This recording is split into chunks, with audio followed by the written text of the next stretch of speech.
बाळगंगा प्रकल्पग्रस्त शेतकऱ्यांना शिवसेना शिंदे गटाचा जाहीर पाठिंबा। नमस्कार, आपण पाहत आहे न्यूज कट्टा एक्सप्रेस। पेन तालुक्यातील वसई विभाग बाळगंगा प्रकल्प गेले अनेक वर्षापासून रखडलेला शेतकऱ्यांच्या उपोषण सत्याग्रहाला पाठिंबा देण्यासाठी शिवसेना शिंदे गटाचे तुषार मानकवले व त्यांचे सहकारी यांनी तालुक्याच्या वतीने जाहीर पाठिंबा दिलेला आहे। आम्ही शेतकऱ्यांच्या पाठीशी आहोत। जोपर्यंत शेतकऱ्यांच्या मागण्या पूर्ण होत नाहीत तोपर्यंत आम्ही त्यांच्याबरोबरच राहणार आहे। शेतकऱ्यांची मागणी आहे की आमच्या जमिनी आम्हाला परत करा, आमचे सातबारे आम्हाला परत द्या। जर बाळगंगा प्रकल्प राबवायचाच नव्हता तर आमच्या जमिनी का घेतल्या, असा ठाम सवाल शेतकरी करत आहेत। प्रांत अधिकारी कार्यालय या ठिकाणी उपोषण सत्याग्रह करत आहेत।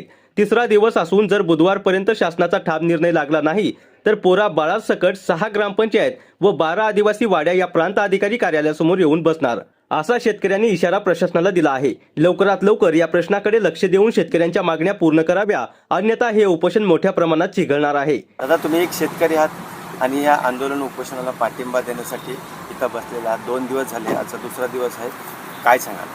हा आजचा दुसरा दिवस आहे, पण इथे कुठलाही सरकारी अधिकारी अजून फिरकलेला नाही आहे। आले पण त्यांनी पण उडवाडीची उत्तरं दिलेली आहेत आणि आमचं एकच म्हणणं आहे, जिथपर्यंत आमचे प्रश्न सुटत नाही तिथपर्यंत आम्ही काय इथून उठत नाही। त्यामुळे लवकरात लवकर जे काही शासनाने निर्णय घेऊन आमचे मार्ग म्हणजे जे काय आहेत ते लवकरात लवकर सोडवावे, ही आमची इच्छा आहे शेतकऱ्यांची। लोकप्रतिनिधी तुम्हाला भेटण्यासाठी का आले होते? हां, लोकप्रतिनिधी आले होते, त्यांनी पण आम्हाला बऱ्यापैकी म्हणजे आता जे काय म्हणजे आले होते, पण त्यांनी पण कसं आहे, आता काही प्रतिनिधी समजा सत्तेत बसलेले आहेत, काही विरोधी पक्षात आहेत, पण आता त्यांची अडचण ती त्यांची अडचण आहे। शेतकरी म्हणून आम्हाला इथे ठाम राहणंच आहे। त्यामुळं आम्ही आमचा जो काय आम्ही पावित्र्य घेतलेला आहे तो आमचा प्रश्न सोडवण्यासाठीच घेतलेला आहे। त्यामुळे आम्ही आमच्या मुद्द्यावर ठाम आहोत। म्हणजे जिथपर्यंत तुमच्या मागण्या मान्य होत नाही तोपर्यंत तुम्ही इथून हलणार नाही? हा ठाम हा आमचा ठाम मुद्दा आहे। धन्यवाद। जे आज तुम्ही पाठिंबा देण्यासाठी आलात, सत्याग्रह उपोषणाला लोक बसलेत, काय सांगाल?